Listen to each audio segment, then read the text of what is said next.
Taiwan Railway Corporation, or TRC, is a company operating trains around Taiwan. As a Taiwanese person, I think this railway is one of the hidden gems in the railway world.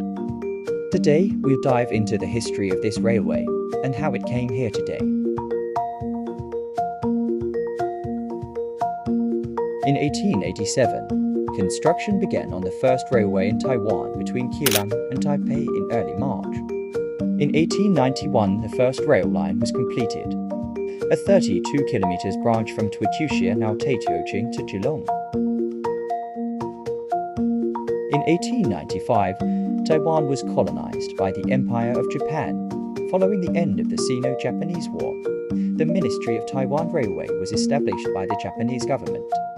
In 1899, work started on the southern line from Daegu, now Kaohsiung, to Tainan. In 1922, the West Coast Line, now the Western Trunk Line, was completed from Zhunan to Changhua. In 1924, the Jiran Line, now the Yilan, was completed from Badu to Swaya. In 1926, the Taito Line, now Taitung Line, from Hualien to Taitung, was completed. And then disaster struck. The responsibility lies on the shoulders of one man. By his latest act of naked aggression, he has committed a crime not only against Poland, but against the whole human race. In World War II, the railway lines in Taipei was repeatedly bombed by the Allies.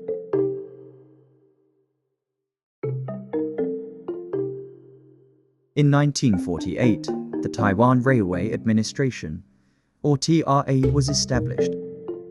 In 1979, the entire West Coast Line was electrified, but Taiwan Railway got their first electric train early in 1976. In 1977, Taiwan Railway introduced the E200 series.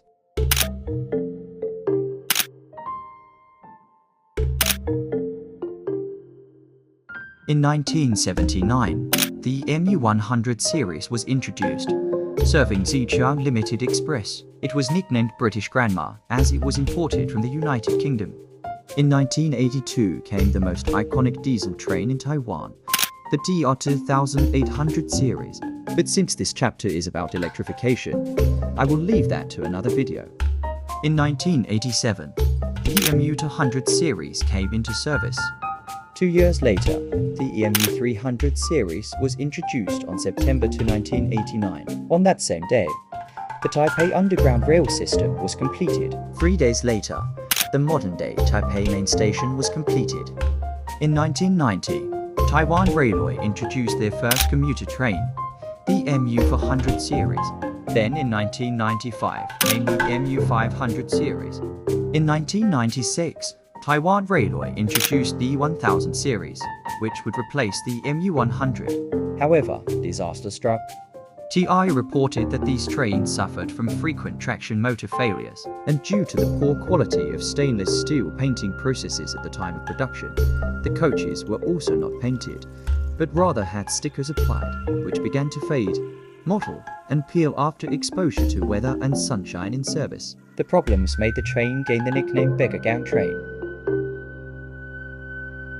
In 2007 came the Taiwan High-Speed Rail, and the Shalin Line was built and opened in 2011, meant for transporting people from Tainan City to the Tainan HSR station. The line used the MU500 and 600 series, and the terminal station, Shalin, was right next to Tainan HSR station. In 2013 came the Zhejiang Puma Express, now the fastest service using TMU2000 series. Fast forward 8 years later, in 2021, came the MU900 and the MU3000. The MU3000 has business class, which is located in the middle of the train. In 2022, Fuxing Express ceased operations after 41 years of service. And finally, on January 1st, 2024, the Taiwan Railway Administration was dissolved and became the Taiwan Railway Corporation we know today. And that brings us to the modern-day Taiwan Railway today.